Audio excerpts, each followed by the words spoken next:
She is just a nobody, Mom laughed, dismissing me to her future daughter-in-law.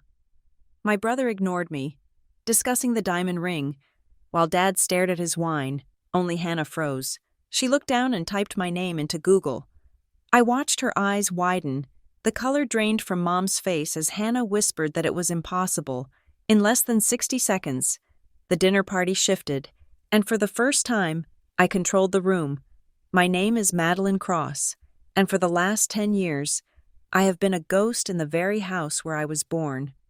The air inside my parents' sprawling estate in the wealthy suburbs of Dallas, Texas, always smelled the same.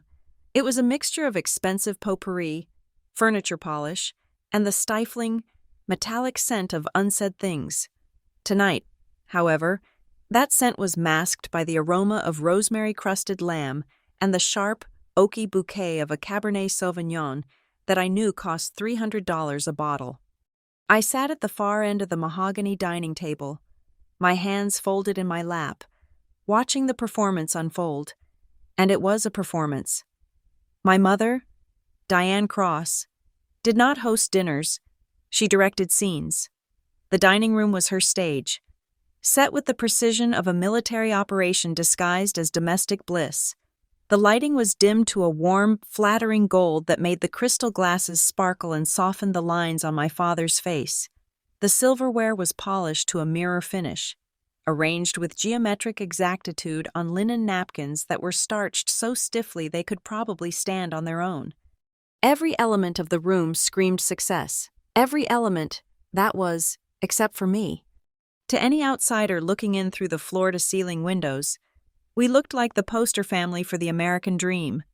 There was my father, Gerald, the stoic provider in his tailored suit, swirling his wine with a rhythmic, nervous motion. There was my mother, Diane, the matriarch with hair sprayed into an immobile helmet of blonde perfection, her pearls resting against her throat like a conqueror's laurels. And there was Lucas, my older brother, the golden boy, the sun around which this entire solar system revolved. Then there was Hannah Rivers, Lucas's fiancée.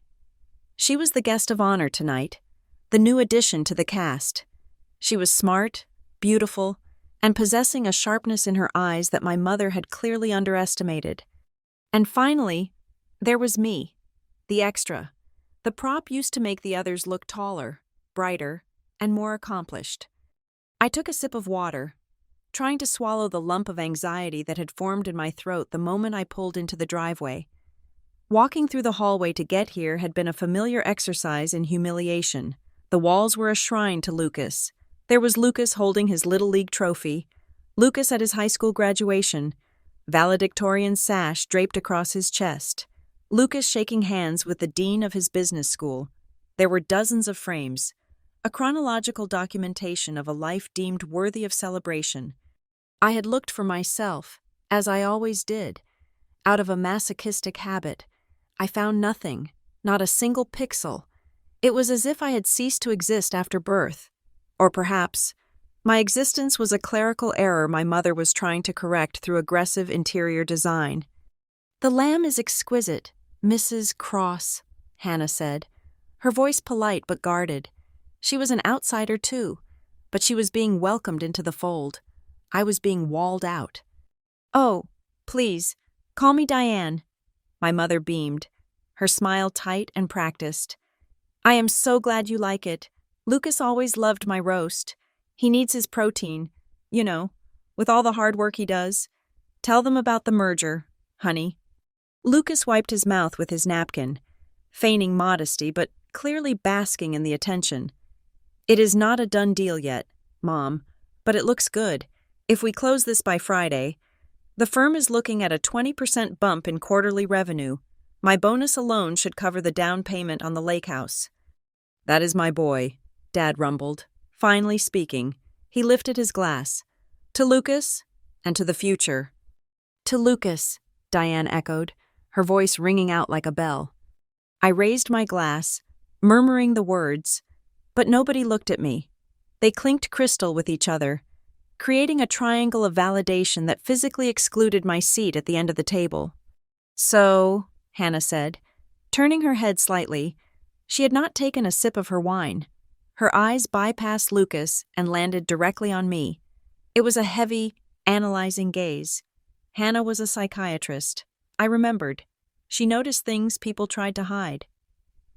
Madeline, Lucas told me you flew in from Seattle. I have always wanted to visit the Pacific Northwest. What is it that you do up there? The table went quiet. The air pressure in the room seemed to drop. My mother's fork paused halfway to her mouth. I cleared my throat, keeping my voice steady. I work in tech, mostly cybersecurity. Tech, my mother scoffed. It was a soft sound, but in the silence, it sounded like a gunshot. She set her fork down with a deliberate clatter. Oh, Hannah, do not bore yourself. Madeline is finding herself. She does little freelance jobs on her laptop. It is a bit more than freelance. Mom, I said, keeping my eyes on the centerpiece of white lilies. I run a... She fixes computers, Diane interrupted, speaking over me as if I were a child babbling nonsense. She turned to Hannah, her expression conspiratorial, as if apologizing for a rude servant. You know how millennials are these days. They sit in coffee shops for 8 hours a day and call it a career. No benefits, no stability. We keep telling her she should go back to school, maybe get a teaching certificate, something real. But she prefers to remain anonymous. I am not anonymous, I said, my grip tightening on the stem of my glass. I have my own company. Lucas chuckled, a condescending sound that vibrated in his chest. Come on, Maddie. Setting up a website for a friend does not make it a company. Mom is just worried about you. We all are.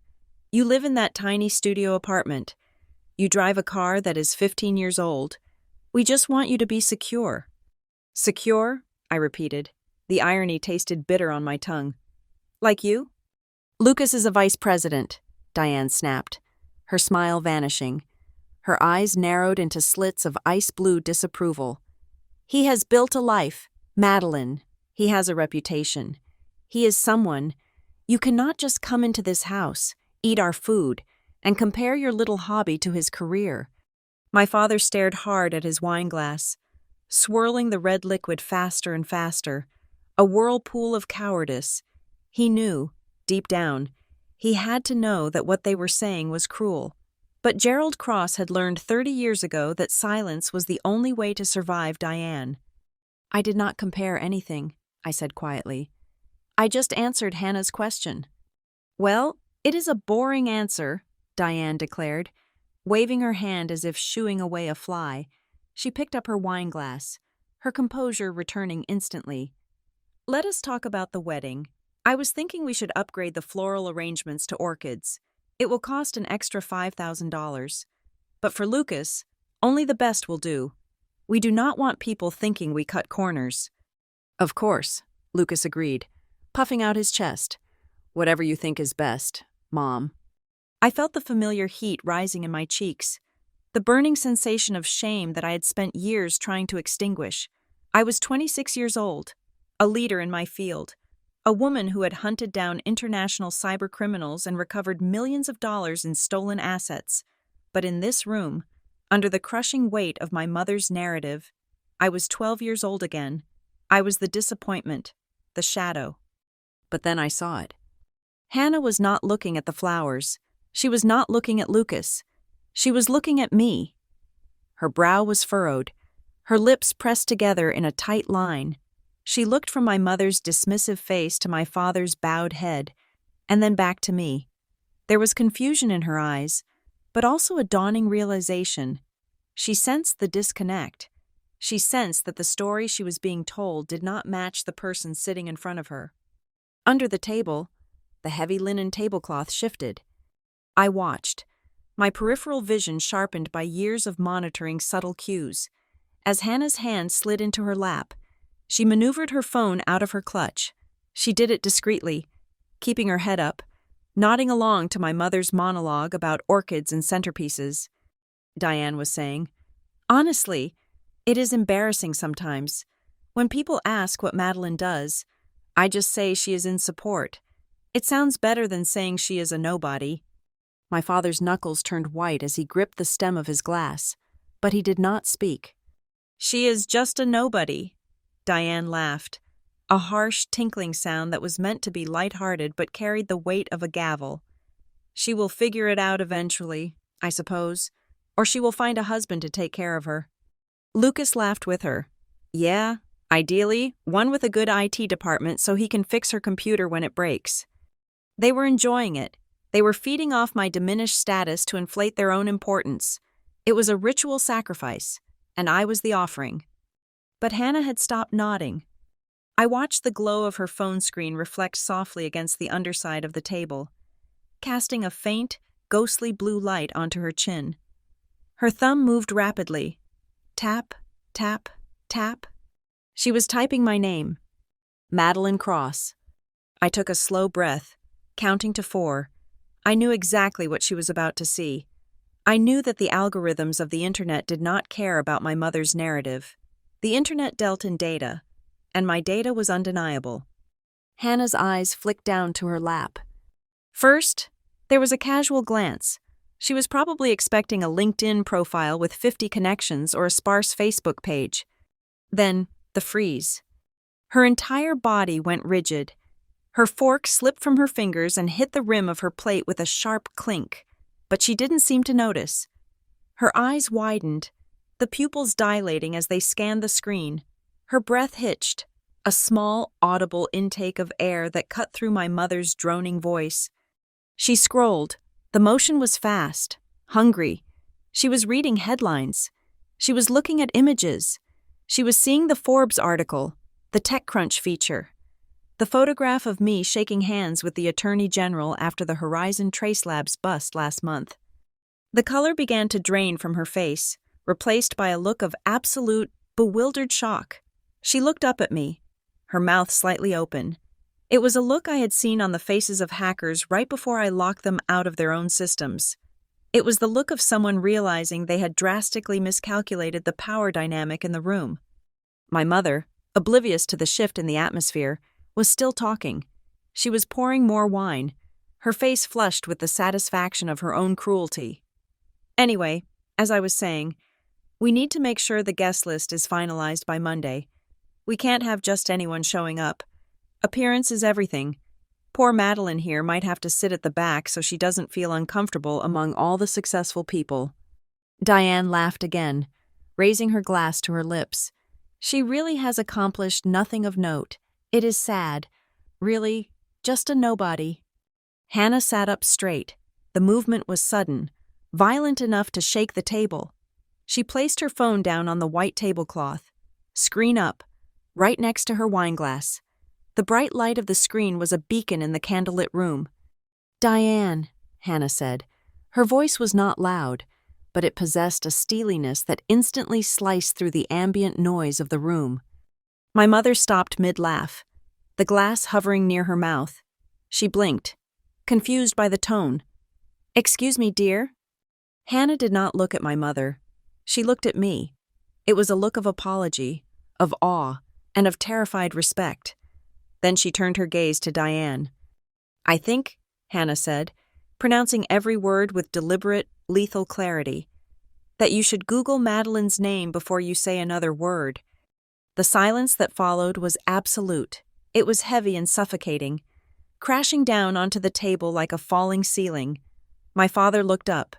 Lucas frowned, and for the first time all night, my mother looked truly afraid. The silence that had fallen over the dinner table was not new to me. I had lived inside a variation of that silence for 18 years. It was the background radiation of my childhood, a quiet humming noise that only I seemed to hear while everyone else applauded the main attraction. To understand why Hannah's discovery on her phone was shattering the air in the room, you have to understand the architecture of my erasure. It was not accidental.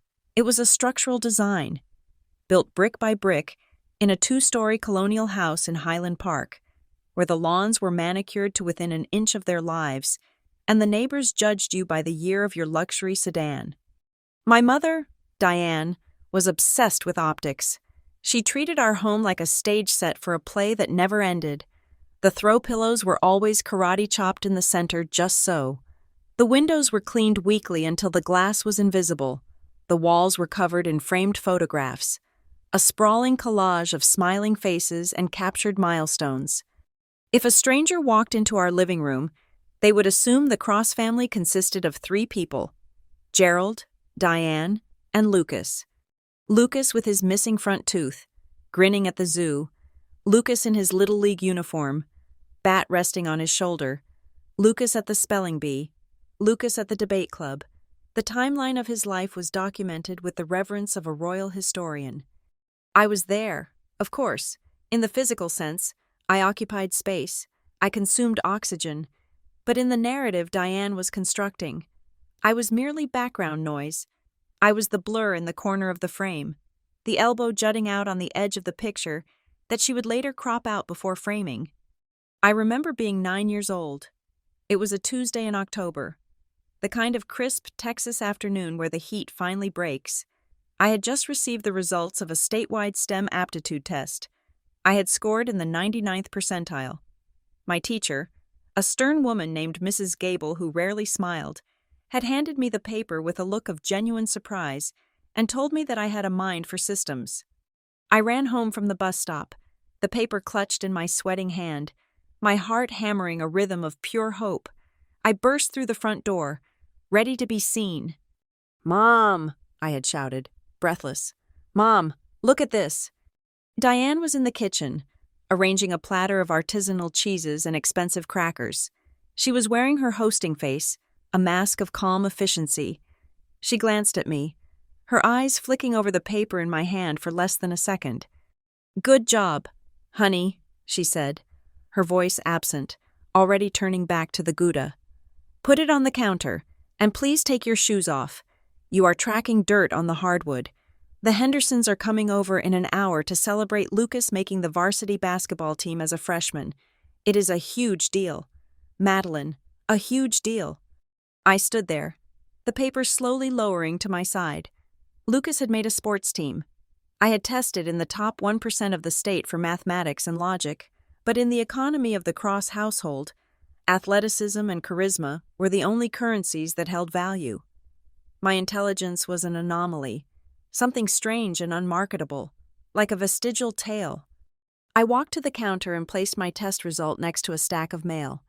By the next morning, it was gone. I found it later in the recycling bin, stained with coffee grounds. My father was no better, though his neglect was softer, less jagged than my mother's active dismissal. Gerald Cross was a man who had long ago surrendered his spine to keep the peace. He loved me, I think, in the abstract way one loves a distant relative or a childhood pet. I used to try to trap him in the hallway or the garage, clutching a circuit board I had soldered or a program I had written. "Dad, can I show you how I fixed the toaster?" I would ask.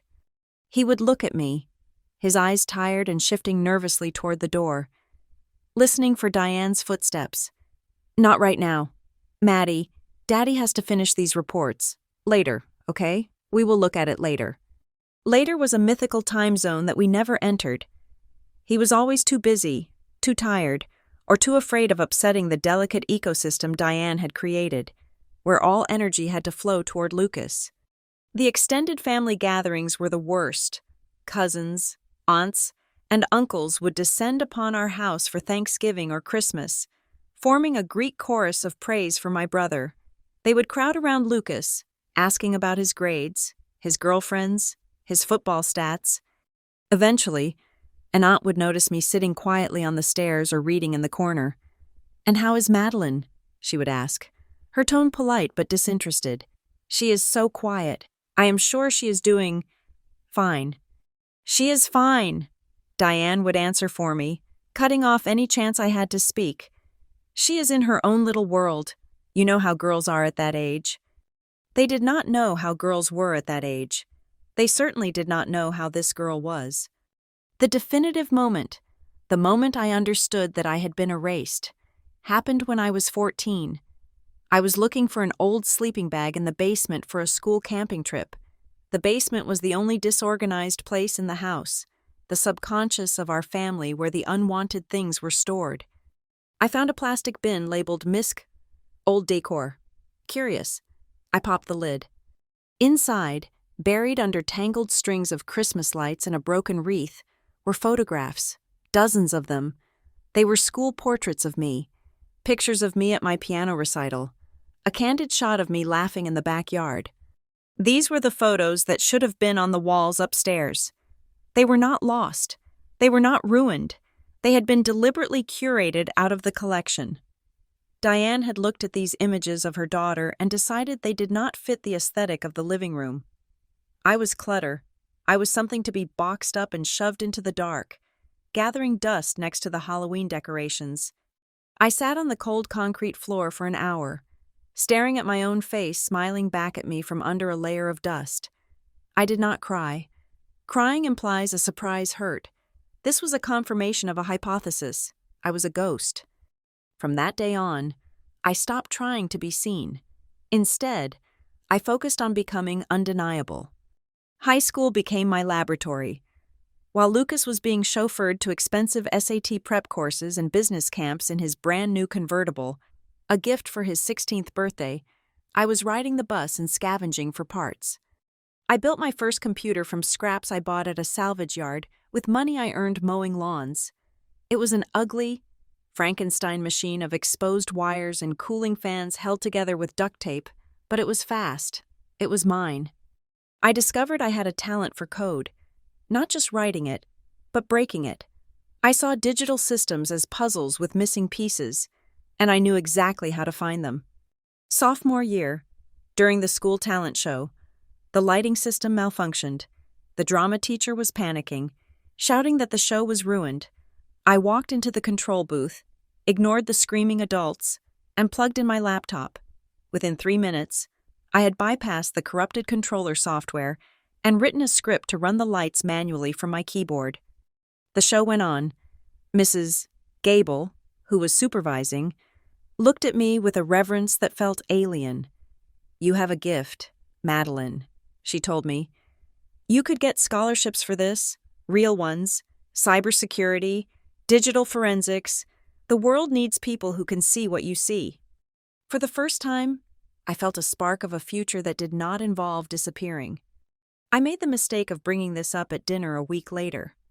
"I want to study cybersecurity," I announced, interrupting a monologue by Lucas about his debate team victory.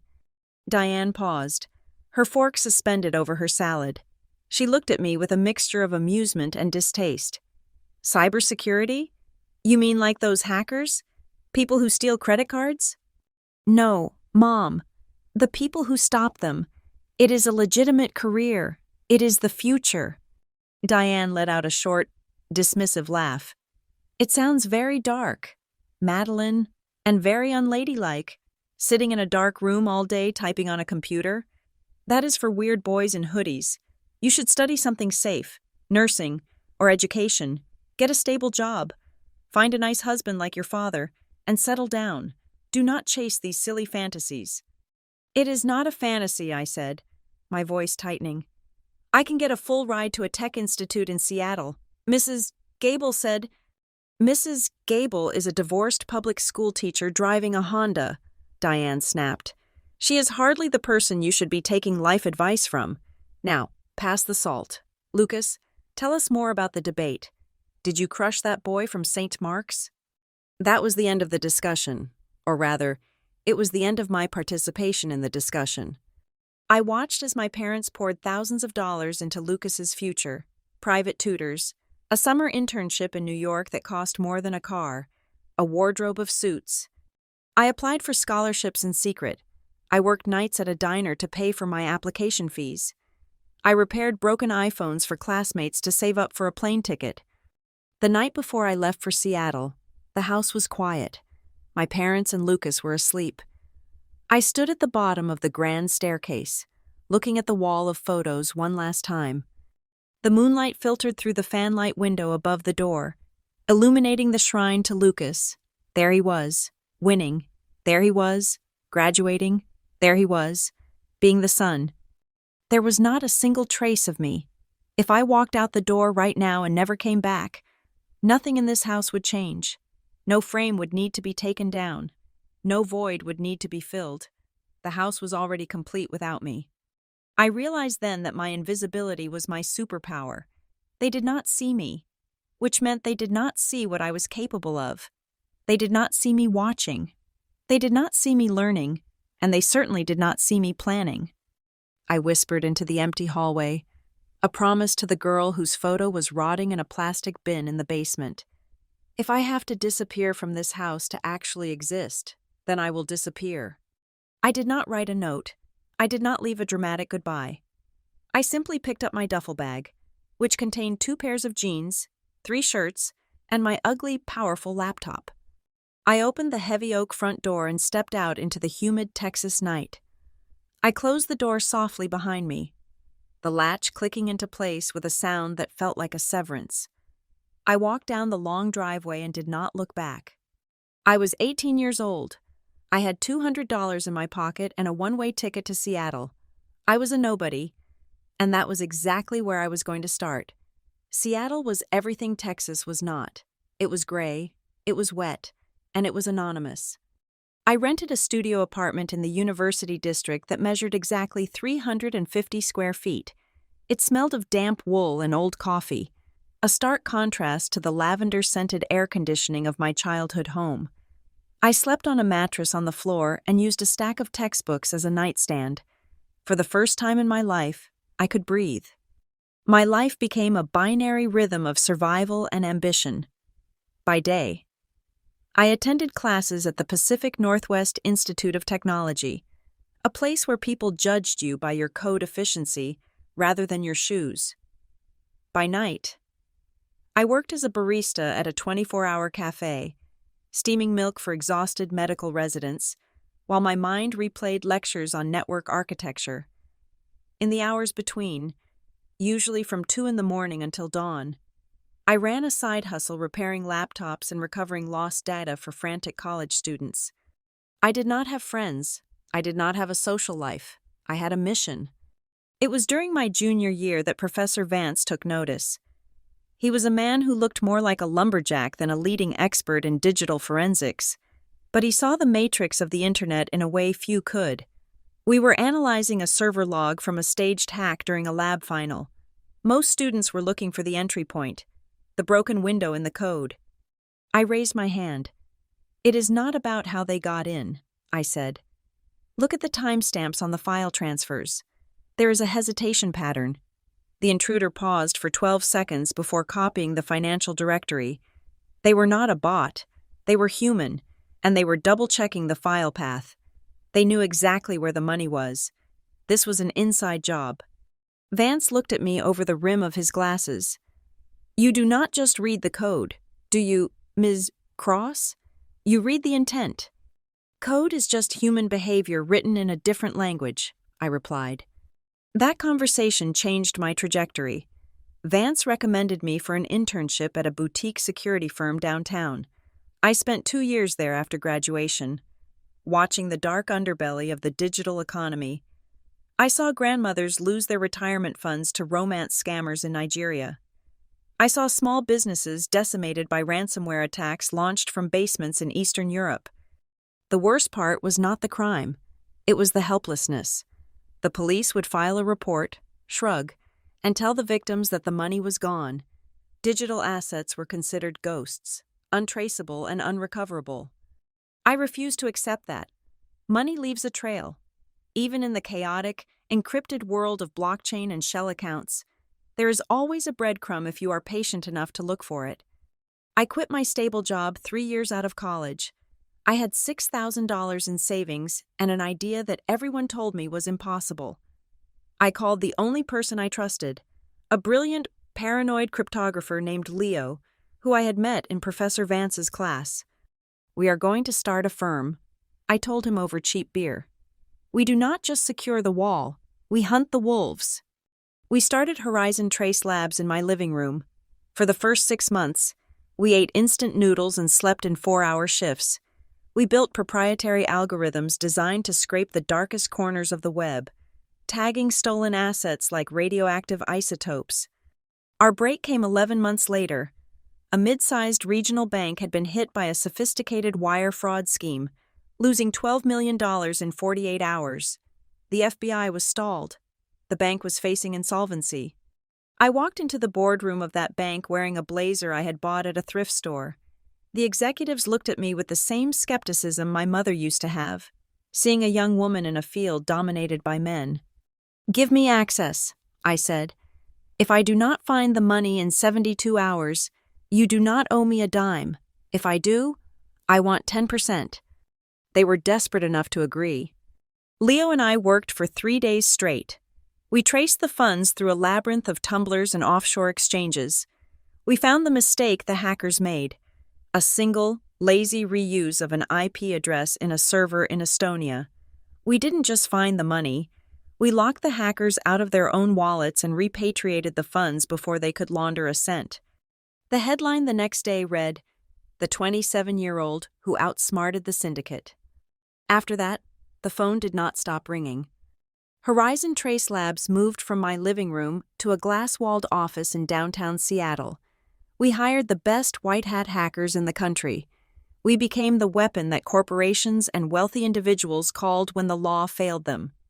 My face started appearing in places that would have made Diane Cross faint. I was featured in Wired magazine. I was named one of the 30 under 30 in technology.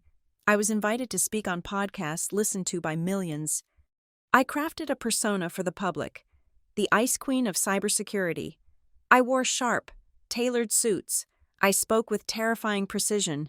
I was unapproachable, brilliant, and lethal to anyone trying to hide a digital secret. I used a portion of our profits to quietly launch a philanthropic wing of the company. It was a fund dedicated to pro bono work for victims of financial abuse, specifically those exploited by family members or spouses. I called it the Ghost Protocol. It was my way of saving the people who felt as invisible as I once had. Yet, amidst the galas and the board meetings, I remained a ghost to my own family. I kept my contact with Texas minimal. A text on birthdays, a stiff, 15-minute phone call on Christmas. "How are you doing, Madeline?" my father would ask, his voice sounding like it was coming from underwater. "I am doing well, Dad. Work is busy." "Still doing the computer thing?" "Yes, Dad. Still doing the computer thing." "Well, keep at it," he would say vaguely. "Something steady will come along." They never asked the name of my company. They never asked about my life. And in a testament to their supreme arrogance, they never once typed my name into a search engine. To Diane and Gerald Cross, I was frozen in time as their disappointing, drifting daughter. The idea that I could be successful did not fit their worldview, so they simply chose not to see it. But I was watching them. Old habits die hard, and paranoia is a professional hazard in my line of work. I had set up automated alerts for my own name and social security number, a standard practice for anyone in security, but I also kept a passive eye on the public records regarding the Cross family estate. It started as a curiosity. I wanted to see if they were as perfect as they pretended to be. I began noticing irregularities about 6 months before Lucas's engagement. Small things, a credit inquiry here, a refinancing application there. It seemed my parents were leveraging their assets aggressively to fund the lifestyle they could no longer afford. Then came the email. It was a Tuesday afternoon in Seattle. I had just finished a keynote speech at a tech summit and was sitting in the back of a town car, scrolling through my encrypted inbox. There was a notification from a secure banking server. It was flagged as high priority. The subject line read, "Urgent. Mortgage adjustment. Blue Heron Holdings." I frowned. I did not own a company called Blue Heron Holdings. I tapped the email open. It was a foreclosure warning on a secondary mortgage. The property listed was not in Seattle. It was 4402 Sycamore Lane, Highland Park, Dallas, Texas. My parents' house. My blood ran cold, then hot. I opened my laptop, tethering it to my phone, and accessed the corporate registry database. I ran a trace on Blue Heron Holdings. It was a shell company, incorporated in Nevada 2 years ago. The registered agent was a generic law firm, but when I dug into the beneficiary data, the layer of information that required a forensic key to unlock, I stopped breathing. The sole legal owner of Blue Heron Holdings was listed as Madeline Cross. The realization hit me with the force of a physical blow. They had not just ignored me, they had stolen me. My parents had used my social security number and my identity to create a shell company. They had transferred a massive chunk of their debt into this company, effectively taking out a second mortgage on their house in my name without my knowledge. They were using my clean credit history, which I had built meticulously since leaving home, to prop up their failing finances. They thought I was a nobody. They thought I was distracted and unsophisticated, a girl fixing laptops who would never notice a complex financial maneuver buried in shell corporations. They had bet everything on my ignorance.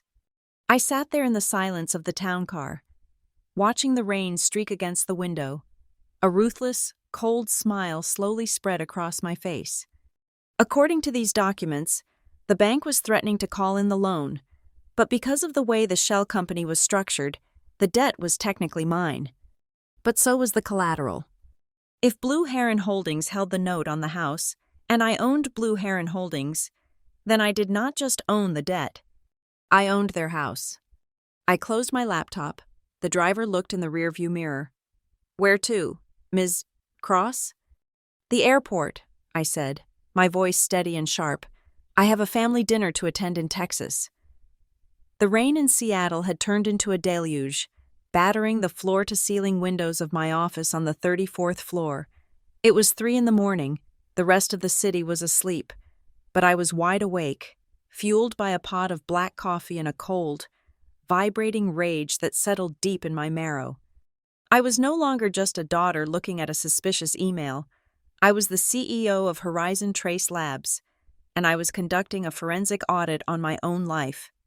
On the triple monitor setup in front of me, the digital architecture of my parents' betrayal was laid out in high resolution. It was not a single mistake. It was not a momentary lapse of judgment. It was a decade-long campaign of financial parasitism. I started digging into the credit history attached to my social security number. I bypassed the standard consumer reports, which can be sanitized, and went straight into the raw data streams used by underwriters. What I found made my stomach turn. The first infraction dated back to my sophomore year of college. I remembered that year. I was eating instant oatmeal twice a day and walking 3 miles to campus because I could not afford a bus pass. At that exact moment, according to the timestamp on the screen, Gerald and Diane Cross had opened a line of credit in my name for $50,000. I cross-referenced the date with public business records. That was the year my father's logistics company had faced a liquidity crisis. He had been on the brink of bankruptcy. Instead of downsizing their lifestyle or selling one of their 3 cars, they had quietly used my identity to secure a bridge loan. They had paid it back eventually, but the precedent had been set. To them, I was not a person. I was a resource. I was a spare battery they could drain whenever their primary power source ran low. I kept scrolling. The timeline moved forward to 3 years ago. This was around the time Lucas had tried to launch his own venture capital firm. I remembered him bragging about it on Facebook, posting photos of his sleek office and custom furniture. The firm had imploded within 18 months. I had assumed my parents covered his losses with their savings. I was wrong. The data showed a frantic series of maneuvers. My mother had forced my father to leverage the equity in the Highland Park home, but their credit utilization was already too high. So, they had brought in a co-signer. Me. Or rather, a version of me that existed only on paper. They had created a digital ghost. I found the email address they used. Madeline, C, private@provider.net. It was an account I had never created. All the bank correspondence, the foreclosure warnings, the verification codes. Everything went to that inbox. I hacked into the account. It took me less than 40 seconds. The inbox was a graveyard of deceit. There were hundreds of emails. I found a thread between Diane and a loan officer at a predatory lending firm. "My daughter is very eccentric," Diane had written. "She travels for work constantly and prefers not to be bothered with the administrative details.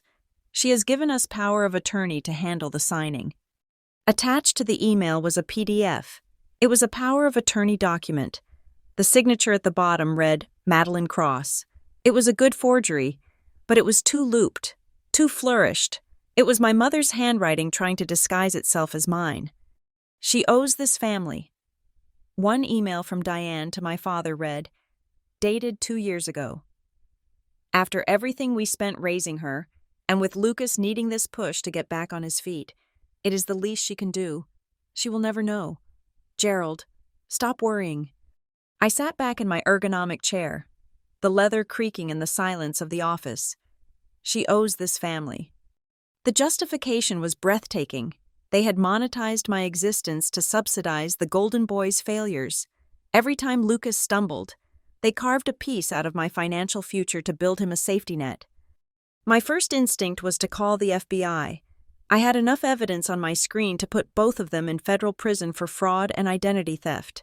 I could have the police knocking on their door in Highland Park before breakfast. But prison was too easy. It was too impersonal, and it would allow them to play the victims, the confused elderly parents persecuted by their cold, heartless daughter. No, I wanted something more absolute. I picked up my encrypted phone and dialed a number. It was 4 a.m, but the man on the other end answered on the second ring. "This is Harrison," a gravelly voice said. "It is Madeline," I said. "I need you to buy a debt." Harrison was a corporate shark I had worked with on a few asset recovery cases.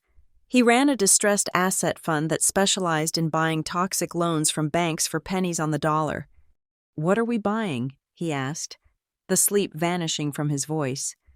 "A secondary mortgage held by a shell company called Blue Heron Holdings, currently serviced by First National," I said. "The bank is threatening foreclosure. They will be happy to offload the note to get it off their books." "Value?" $450,000, I said. "But do not buy it in my name. Use the holding company we set up for the blind trust, Obsidian Ventures." "Done," Harrison said. "But why do you want a toxic mortgage in Texas? Is the land valuable?" "The land is irrelevant," I replied, staring at the digital photo of the house where I had grown up. "I want the leverage. I want to be the creditor." "Understood," Harrison said. "I will have the paperwork executed by noon. By tomorrow evening. Obsidian Ventures will own the note. You can call it in whenever you want." "Thank you, Harrison." I hung up. The transaction was set in motion.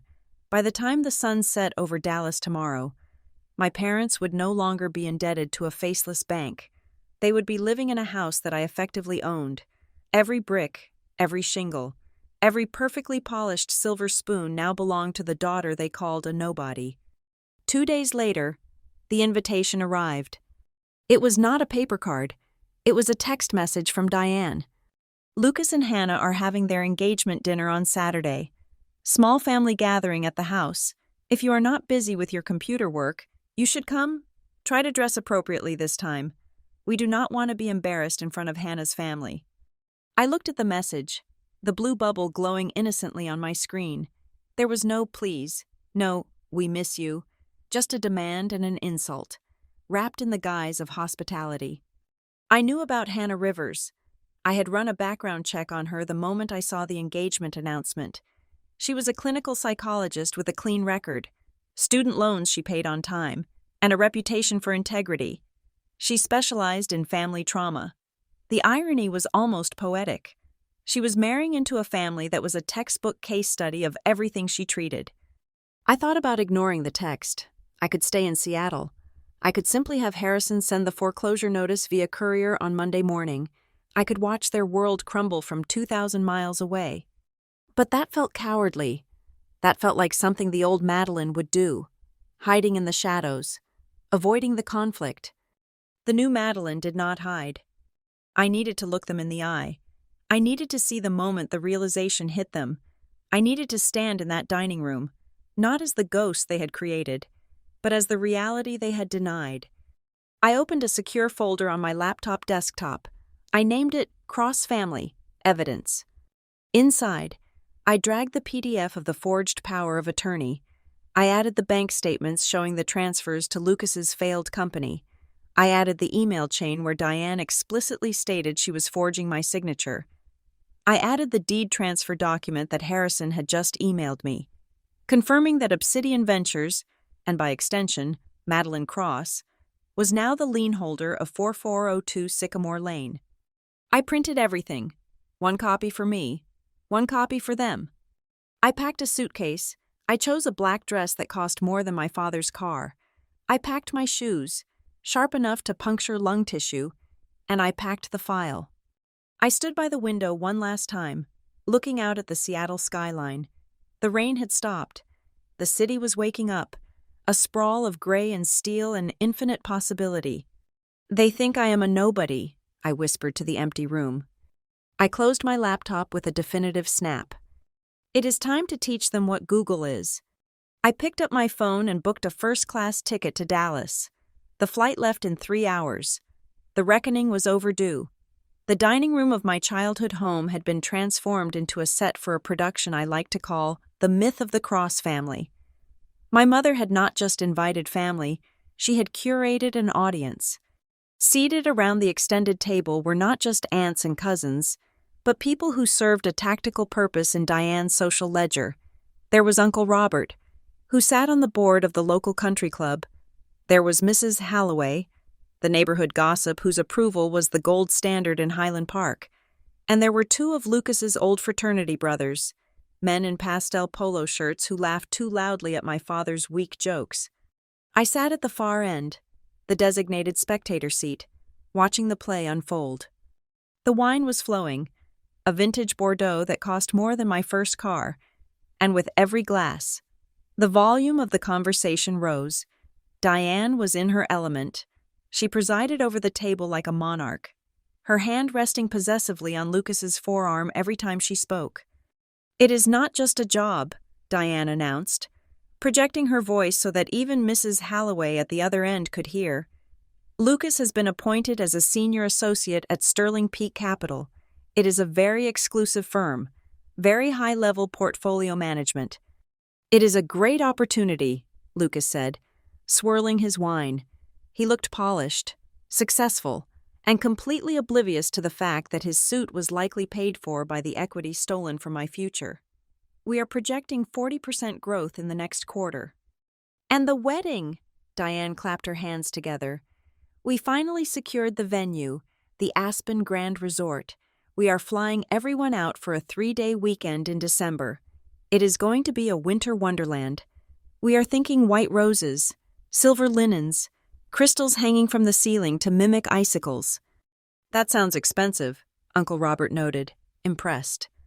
"Oh, you cannot put a price on memories," Diane said airily. "We want Hannah and Lucas to have the perfect start.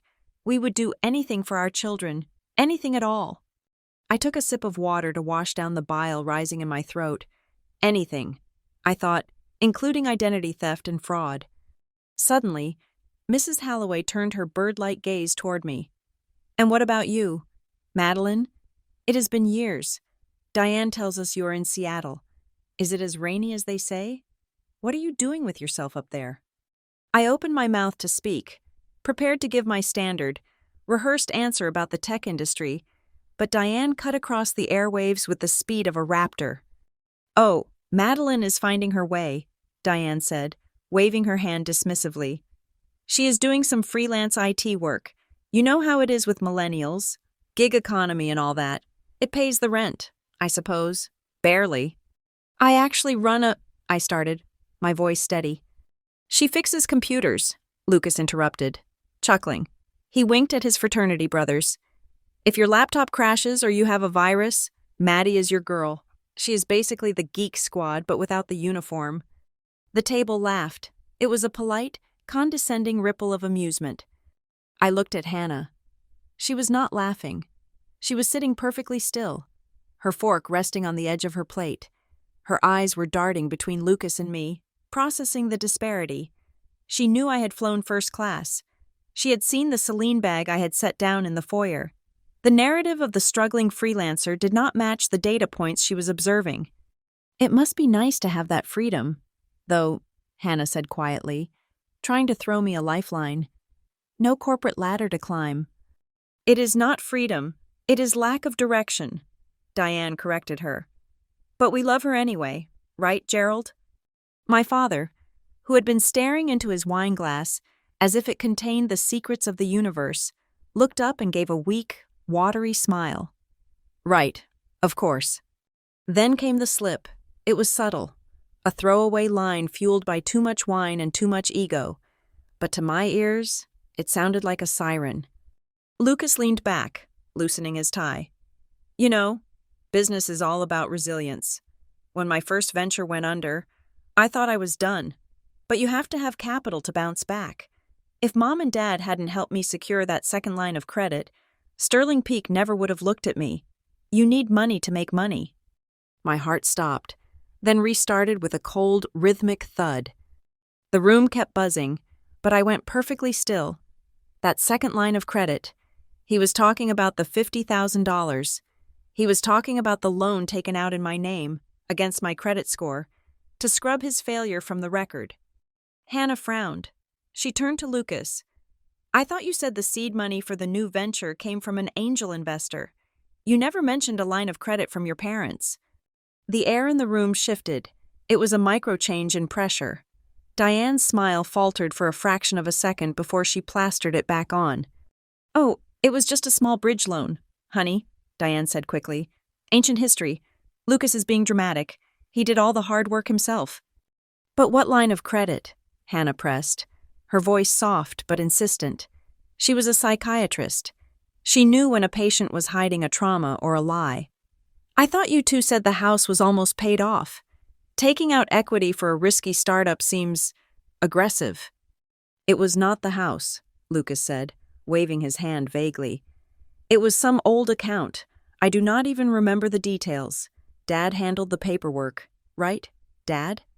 Gerald choked slightly on his wine. He coughed, face turning red, and reached for his water. Yes, just paperwork, complicated tax things. Anyway, Diane's voice pitched up an octave, brittle and sharp. Let us not talk about boring banking details at an engagement dinner.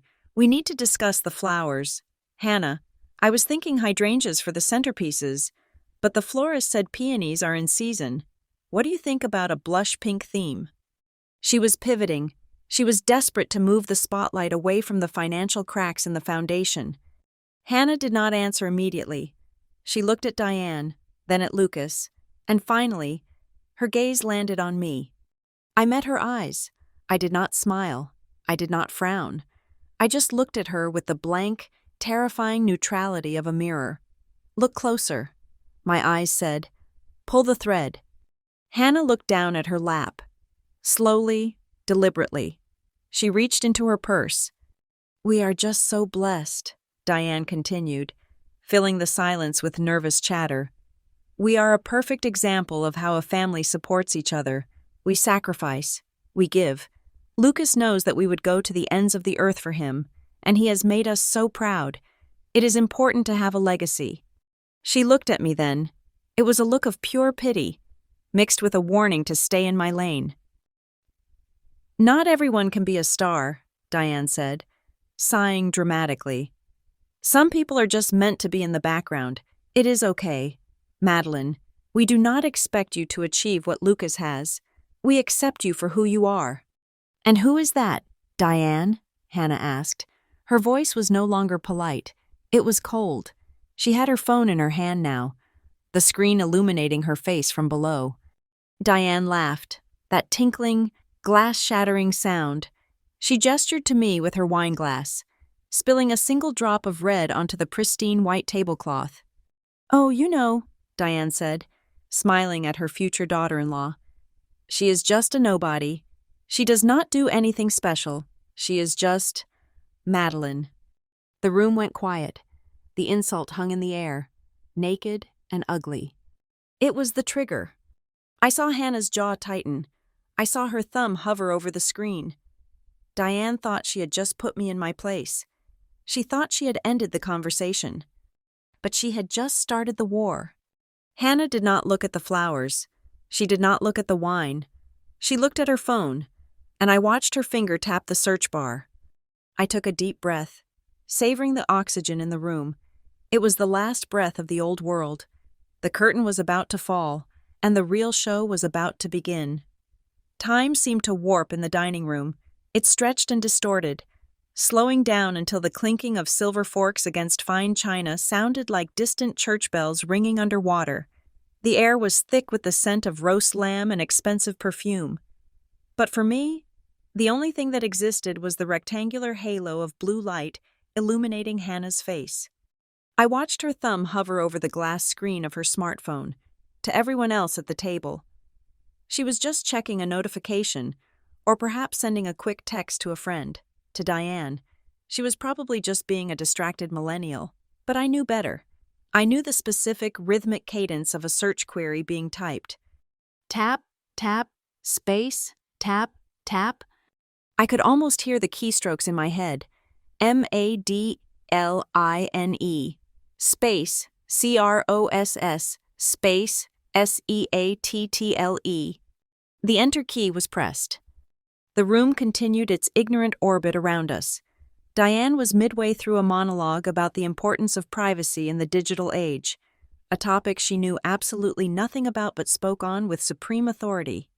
"I just think it is vulgar," my mother was saying, gesturing with a piece of artisan bread.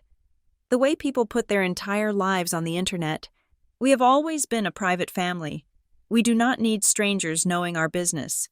That is why I tell Madeline to be careful with her little computer games. You never know who is watching." The irony was so sharp it could have cut glass. Hannah did not hear her. Hannah was currently staring at a search engine results page that had just dismantled 18 years of mythology in 0.3 seconds. I observed the micro-expressions crossing her face with the detachment of a scientist watching a chemical reaction. First, there was confusion. Her eyebrows pulled together slightly. She was likely looking at the top result. It would not be a Facebook profile or a freelancer portfolio. It would be the homepage of Horizon Trace Labs. I knew what the meta description said because I had written it myself. Global leaders in digital asset recovery and forensic cybersecurity. We find what is hidden. Hannah's eyes flicked to the right. She was looking at the Images tab. I saw the exact moment she found the headshot. It was the photo taken for the cover of Inc. magazine 3 months ago. In it, I was not wearing the faded sweater I had on tonight. I was wearing a structured black blazer from Saint Laurent. My arms crossed, staring down the camera lens with a look of absolute terrifying competence. The headline below it read, "The 27-year-old CEO who hunts hackers for sport." Hannah looked up. Her eyes locked onto mine. It was a reflex. She needed to verify the data. She looked at the woman in the photo.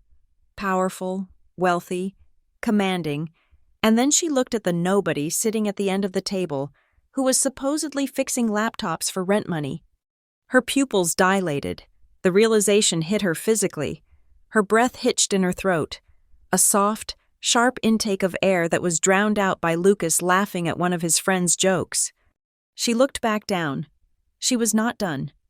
She was scrolling now, her thumb moving with a frantic, hungry energy. She needed more data points. I knew what she was seeing.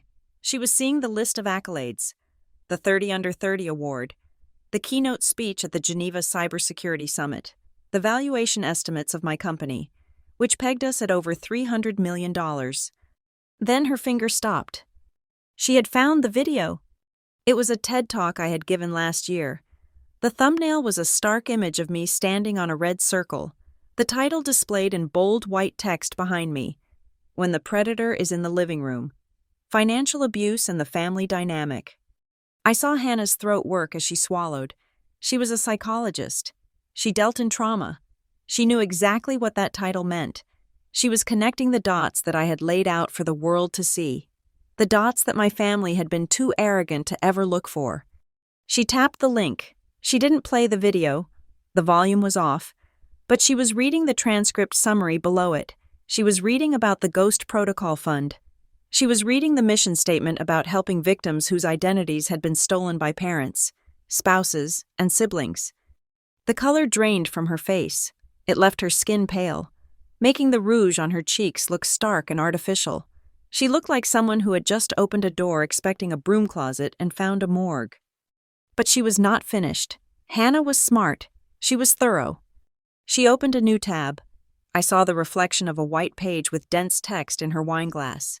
It was a business registry search. She was looking up the corporate structure of Horizon Trace Labs. This was the gamble.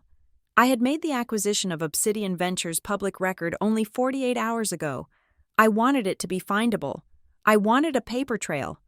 Hannah's eyes narrowed as she read the filing. Subsidiary assets, Obsidian Ventures, portfolio holdings, distressed mortgage securities, Texas region. She froze. Her hand flew to her mouth, covering a gasp that nearly escaped. She looked at the house around her. She looked at the expensive wainscoting, the crystal chandelier, the perfect home that Diane had bragged about for decades. Then she looked at the phone again. She looked at the name of the company that owned the debt on this house. Obsidian Ventures. Owner, Madeline Cross. "Oh my God," she whispered. It was barely a sound. It was a vibration, a ghost of a sentence. I took a slow sip of my water. I did not look away from her. I kept my face perfectly neutral, offering her no help, no explanation, and no comfort. This was the moment of truth. She had the pieces. The question was whether she had the courage to assemble the puzzle in front of the people who were paying for her wedding. "Is something wrong, Hannah?" Lucas asked. Noticing her lack of attention, he reached out to touch her arm, his fingers brushing against the silk of her dress. Hannah flinched. She pulled her arm away as if his skin were made of burning coal. "No," she said, her voice trembling slightly. "No, I am just reading something."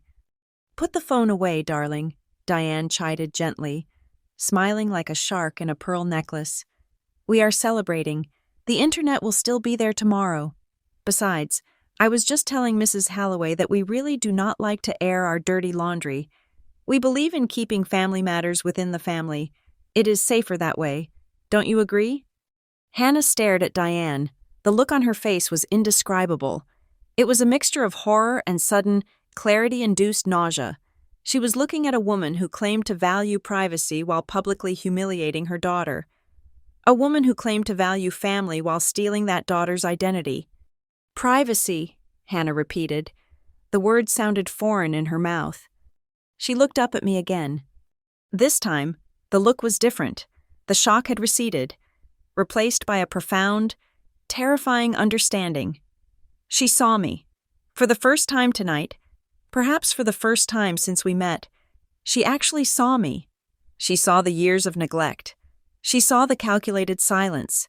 She saw the empire I had built from the ashes of their rejection. And she saw the power I was holding in my hands. I gave her a microscopic nod. "Go ahead." The nod said, "Burn it down." Hannah took a deep breath. Her hand stopped shaking. She placed the phone down on the center of the tablecloth, right next to the centerpiece of white lilies.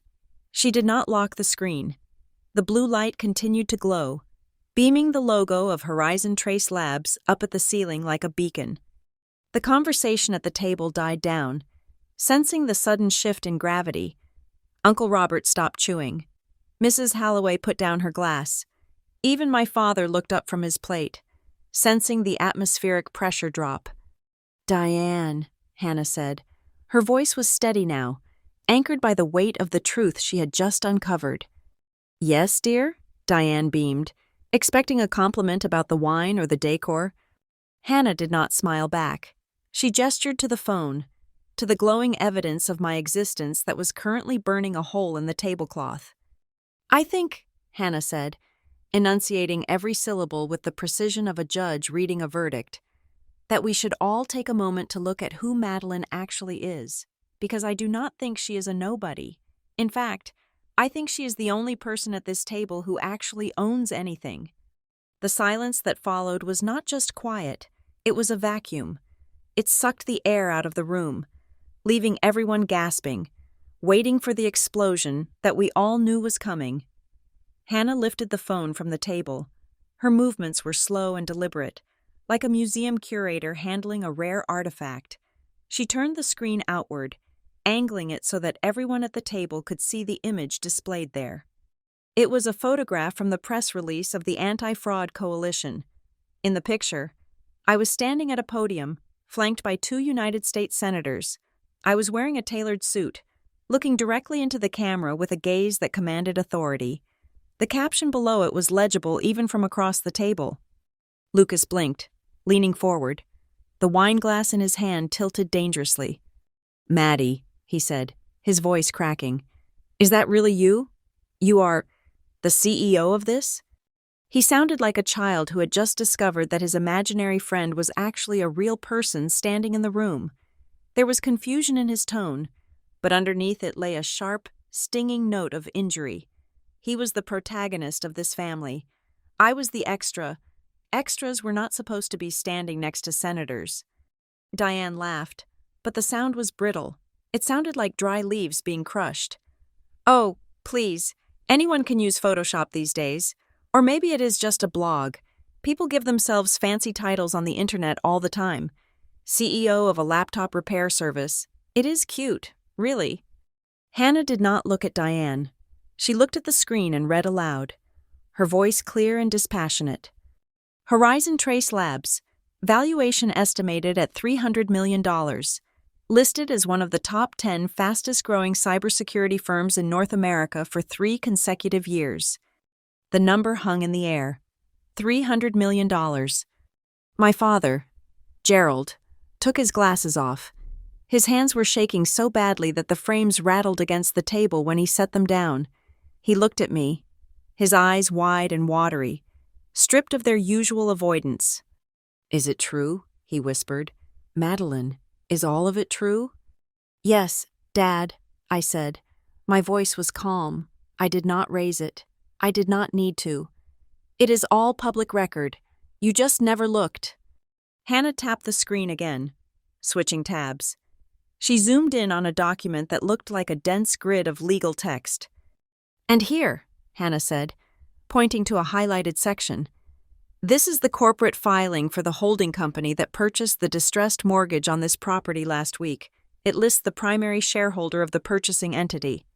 She paused, looking at Diane, then at me.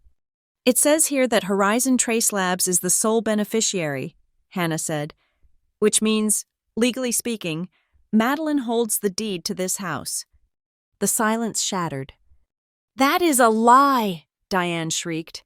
She stood up so abruptly that her chair tipped over backward, crashing onto the hardwood floor. "How dare you? You are twisting things. This is a conspiracy. You are trying to steal our home. You ungrateful, spiteful little—" "Sit down, Mother," I said. I did not shout. I spoke with the same tone I used when negotiating with ransomware attackers. It was a tone that brooked no argument.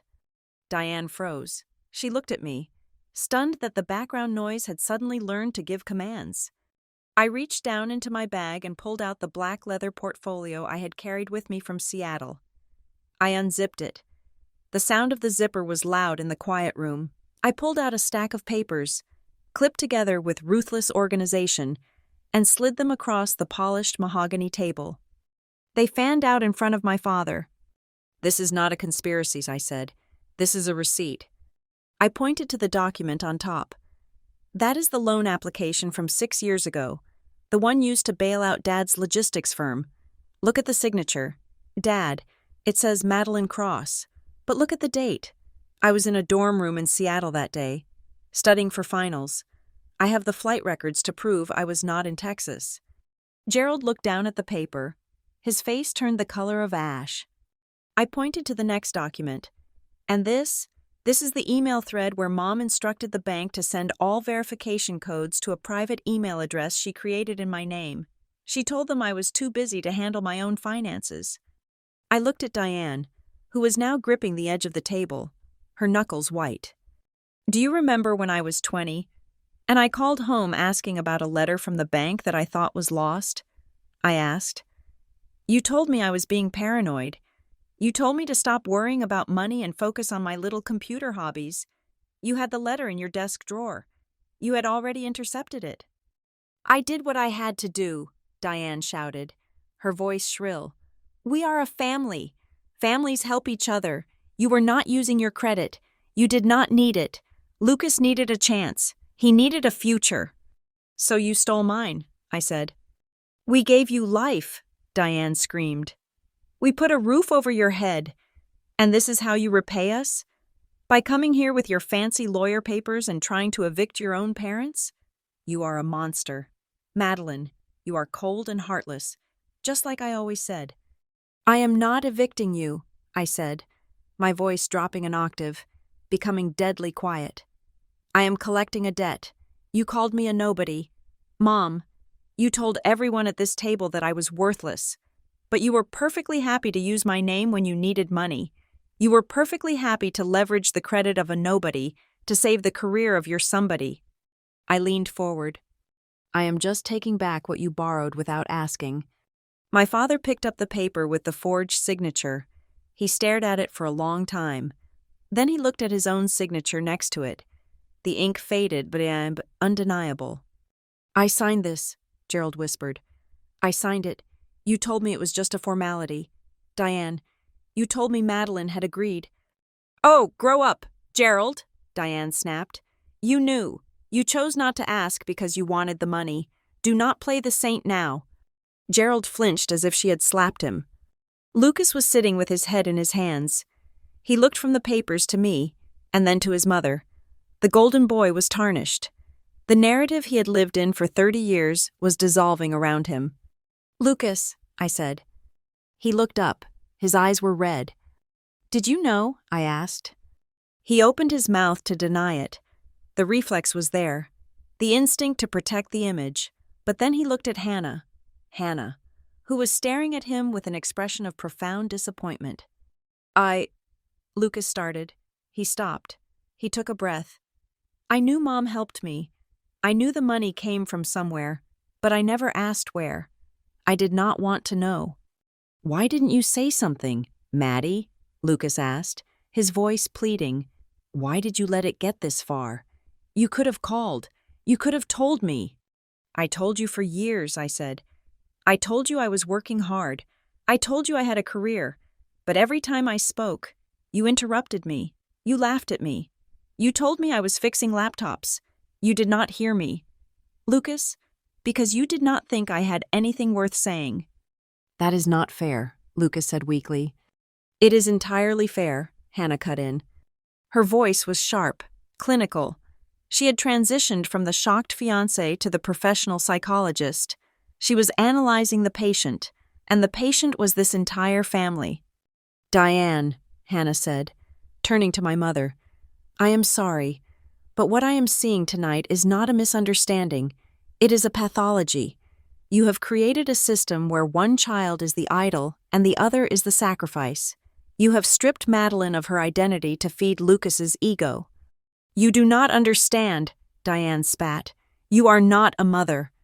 I understand abuse, Hannah said calmly, and I understand financial exploitation.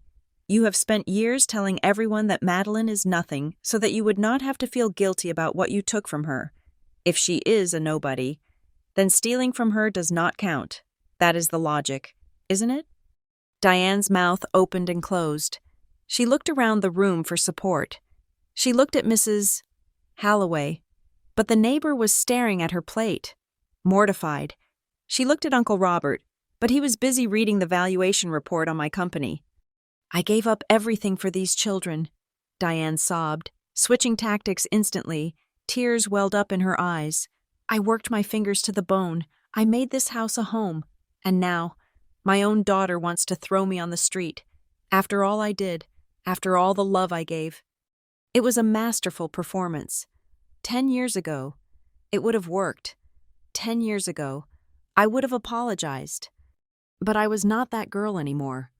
You did not love me, Mom, I said. You tolerated me, and then you used me. Lucas looked at the sobbing woman, then at the stoic sister he barely knew. He stood up.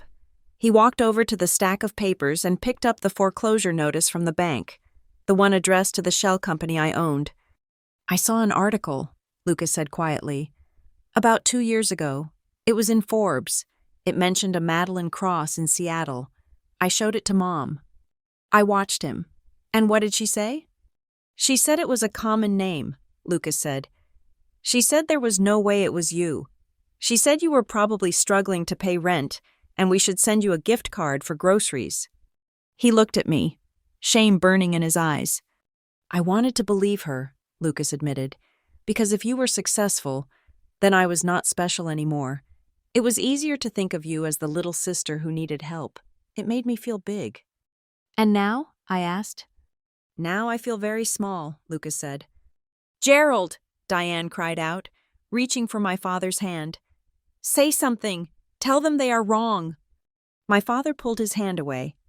It was a small motion, but it was the most courageous thing I had ever seen him do. He pushed his chair back and stood up. He looked tired. He looked old. But he was standing. She is not wrong, Diane, Gerald said.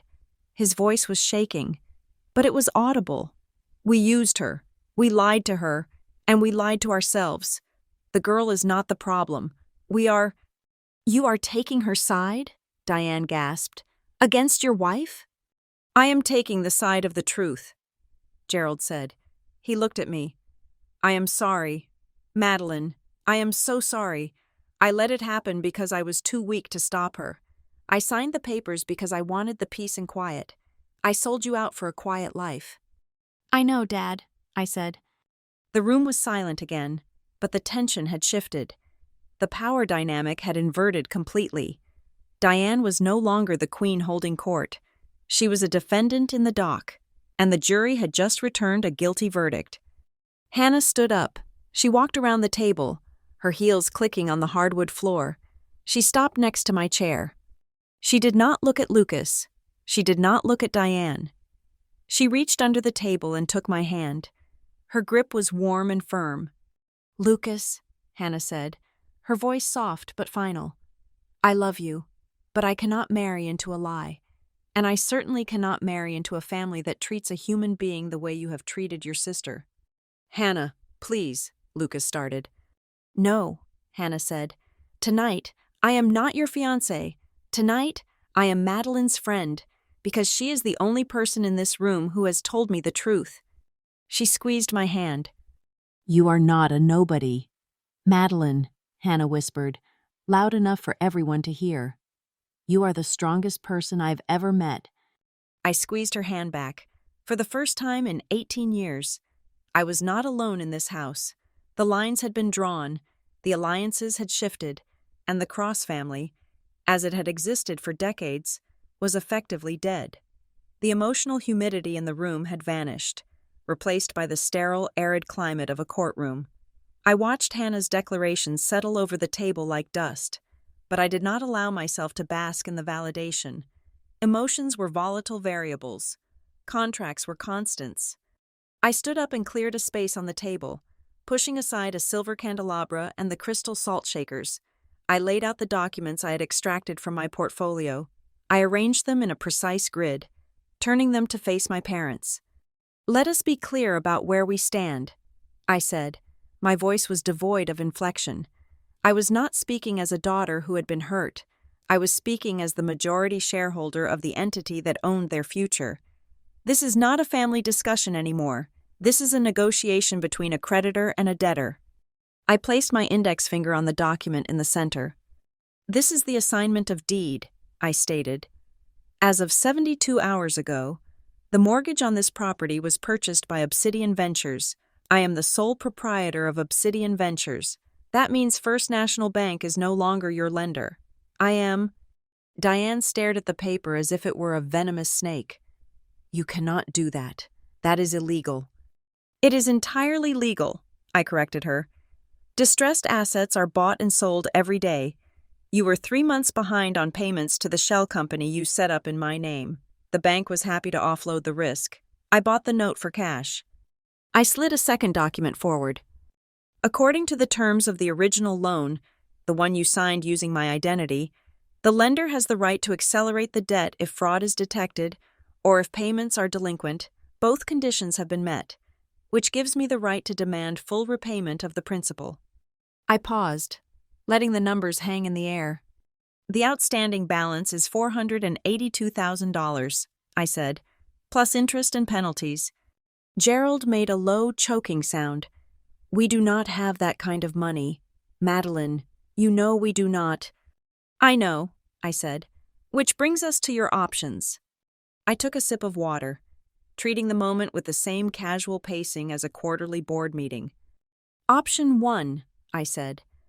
I exercise my right to foreclose.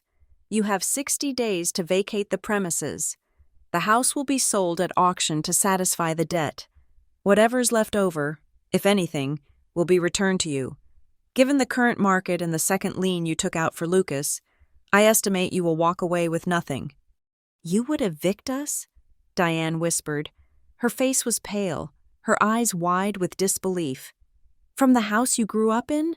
What would the neighbors say? What would the club say? That is the beauty of public records, Mom, I said. The foreclosure listing would be in the paper next Sunday. Everyone would know. Diane flinched. The threat of social humiliation was a sharper blade than poverty. Option 2, I continued, ignoring her reaction. We restructure the debt. I pulled a thick document from the bottom of the stack. It was bound in a blue legal folder. I am willing to convert the immediate debt into a long-term, low-interest personal loan. I said, you keep the house. You keep your social standing. No one outside this room needs to know that you are technically bankrupt. What is the catch? Lucas asked. His voice was hoarse. He was looking at the papers with a grim fascination. There are 3 conditions, I said, and they are non-negotiable. I opened the blue folder and pointed to the signature line on the first page. Condition 1, I said. You and Dad will sign this affidavit. It is a formal admission of guilt. It states clearly that you accessed my credit, forged my signature, and misappropriated my identity for financial gain without my consent. You will admit to the exact dates and amounts. I will not sign a confession, Diane hissed. You could take that to the police. I could, I agreed. But I will not unless you miss a payment, or unless you try to lie about me again. This document is my insurance policy. It stays in my safe. But if you ever tell another soul that I am a nobody, or disparage my character to cover your tracks, I will file it with the district attorney the same afternoon. I turned to Lucas. Condition 2 involves you. Lucas straightened up, bracing himself. The financial umbilical cord is cut, I said. Effective immediately. My credit is locked. I have placed a permanent freeze on my files with all 3 bureaus. Furthermore, this agreement stipulates that no funds from this house, no equity, no refinancing, can ever be used to support your business ventures again. If you want to play entrepreneur, Lucas, you do it with your own money. If you fail on your own merits. Lucas looked down at his hands.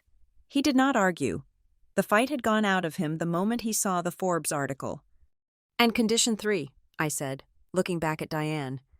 I reached for my iPad, which I had propped up against the wine decanter. I tapped the screen. The video call connected instantly. The face of a sharp-eyed man in a gray suit filled the screen. This is Harrison, I said. He is my general counsel. Good evening, Harrison said. His voice was smooth, deep, and utterly devoid of warmth. I am recording this session for legal purposes. Condition 3, I said, addressing my mother directly. You mentioned earlier that I do not do anything important, that I have no legacy. I have decided to change that. I slid a glossy brochure across the table. It was fresh from the printer. My company has launched a new philanthropic initiative, I said. We are calling it the Nobody Project. Diane stared at the title. Her lips parted. It is a legal defense fund and financial recovery program specifically designed for young adults who have been victims of familial identity theft. I explained. We provide forensic accounting and legal representation to sue parents who steal from their children. We are going to put billboards up in Dallas, Seattle, and New York. The tagline is, "Don't let them tell you you are a nobody while they spend your money." Diane's face turned a blotchy red. This is spite. You are doing this to mock me. It is defamation. It is not defamation if it is true, Mrs. Cross. Harrison's voice boomed from the iPad. And considering we have the bank records proving you committed felony fraud against your daughter, I would advise against claiming libel. Truth is an absolute defense. You named it after what I said, Diane whispered, her voice shaking with rage. "You petty little—" "I named it after the truth," I interrupted. "You gave me that name, Mom. I am just trademarking it." I leaned back in my chair. "So, those are the terms," I said. "Sign the confession, agree to the payment plan, and accept that the days of using me as your personal ATM are over, or I call Harrison back in the morning, and we begin foreclosure proceedings. The choice is yours. You have 5 minutes." The room fell into a heavy, suffocating silence. The ticking of the grandfather clock in the hallway sounded like a hammer striking an anvil. Gerald looked at the affidavit. He picked up a pen. His hand was trembling, but his face was resigned. "I will sign," he said softly. "Gerald!" Diane grabbed his arm. "What are you doing? You are signing your life away to her." "I am taking responsibility, Diane," Gerald said, his voice surprisingly firm. "For the first time in 20 years, we did this, we did it, and I am tired of pretending we didn't." He uncapped the pen and scratched his name onto the line. It was a messy, shaky signature, but it was legally binding. He pushed the paper toward Diane. "Diane," I said, "the clock is ticking." Diane looked around the room. She looked at the crystal chandelier. She looked at the silk drapes. She looked at the reflection of herself in the china cabinet, the image of the perfect matriarch she had cultivated for so long. If she refused, she lost the house, she lost the address, she lost the dinner parties. She would be exposed as a fraud and a bankrupt failure. If she signed, she kept the house, but she lost her power.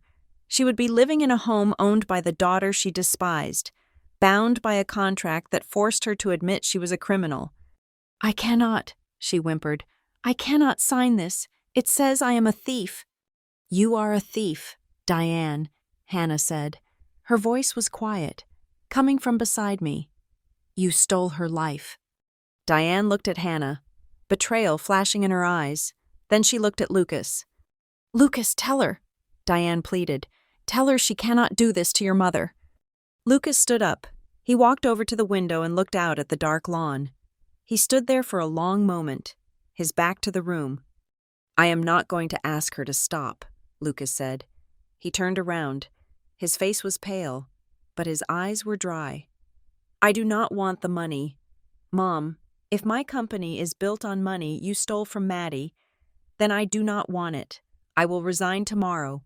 I will start over." "You are throwing away your future," Diane screamed. "No," Lucas said. "I am trying to get one back that is actually mine." He looked at me. "I am sorry, Maddie. I know that does not fix it, but I am sorry." I nodded once. It did not fix it, but it was a start. "1 minute, Mom," I said. "Harrison is waiting to file the papers." Diane looked at the pen in Gerald's hand. She looked at the iPad screen where Harrison watched her with the impassive gaze of a predator. She realized, finally, that there was no charm offensive that could save her. There was no social maneuvering that could get her out of a binding legal contract. She was trapped in a cage of her own making. With a sound that was half sob, half snarl, Diane snatched the pen from Gerald's hand. She did not read the document. She did not look at the terms. She scrawled her name aggressively across the bottom of the page, tearing the paper slightly with the force of the pen tip. She threw the pen onto the table. It rolled and hit the edge of my water glass with a sharp clink. "There," she spat. "Are you happy? You have won. You have humiliated your own mother." "This is not about winning," I said calmly, pulling the documents toward me. I checked the signatures. They were valid. I held them up to the iPad camera so Harrison could verify them. "Signatures confirmed," Harrison said. "I will process the deed restriction and the repayment schedule in the morning. Good night, Ms. Cross." The screen went black. I placed the signed confession into my portfolio and zipped it shut. The sound was final, like a body bag being closed. "I am not happy." "Mom," I said, standing up. "Happiness implies that I enjoy this. I do not enjoy seeing how small you really are. I just needed to make sure you could never make me feel small again." I picked up my bag. I looked at the dinner table, the uneaten lamb, the spilled wine, the shattered illusion of the perfect family. "The payment schedule is in your inbox," I said. "The first installment is due on the 1st of the month. Do not be late. I am a very strict creditor." I turned to leave. I did not wait for a goodbye. There was nothing left to say. The transaction was complete. The leverage had been applied, and the asset, my freedom, had been fully recovered. The ink on the affidavit was barely dry, but the atmosphere in the dining room had already shifted irrevocably. It felt like the air pressure drop after a tornado has passed through a small town. The violence was over, but the landscape was unrecognizable. The roast lamb sat in the center of the table, cold and untouched, the fat congealing in white streaks across the porcelain platter. The expensive wine in the crystal glasses had gone flat. No one made a move to eat. No one made a move to drink. The appetite of the Cross family had been extinguished by the sudden, heavy ingestion of reality. Diane sat slumped in her chair. The regal posture she had maintained for 3 decades had collapsed. She looked smaller, her shoulders hunched, her hands resting limply on the tablecloth near the spot where she had signed her confession. She looked at me, her eyes searching for a familiar softness that she had stamped out of me years ago. "So," Diane said, her voice thin and brittle, "are you happy now? Madeline, is this what you wanted? You have won. You have defeated your own mother." I looked at her, feeling a strange absence of triumph. There was no surge of adrenaline, no desire to gloat. There was only the quiet satisfaction of a ledger finally being balanced. "This is not a competition, Mom," I said, my voice steady in the quiet room. "There are no winners here. There is just the truth. For the first time in my life, the truth is sitting at this table, taking up just as much space as your words." Diane looked away, unable to hold my gaze. She picked up her napkin and dabbed at dry eyes, a reflex of performance that no longer had an audience. My father, Gerald, pushed his chair back slightly.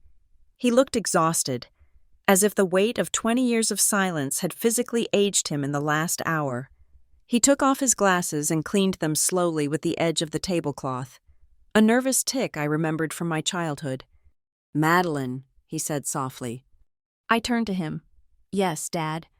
"I am not going to ask for forgiveness," he said. "I know I have not earned it, and I know that signing a piece of paper does not erase what we did." He put his glasses back on and looked at me with a clarity I had never seen in him before. "But if there is ever a chance, if you ever have the time, I would like to know who you actually are, not the version your mother told me about, not the ghost in the hallway. I want to know the woman who built a company.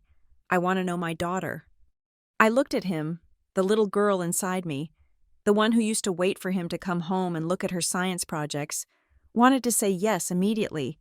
She wanted to hug him, but the CEO of Horizon Trace Labs knew that trust was an asset that had to be vested over time. I nodded slowly.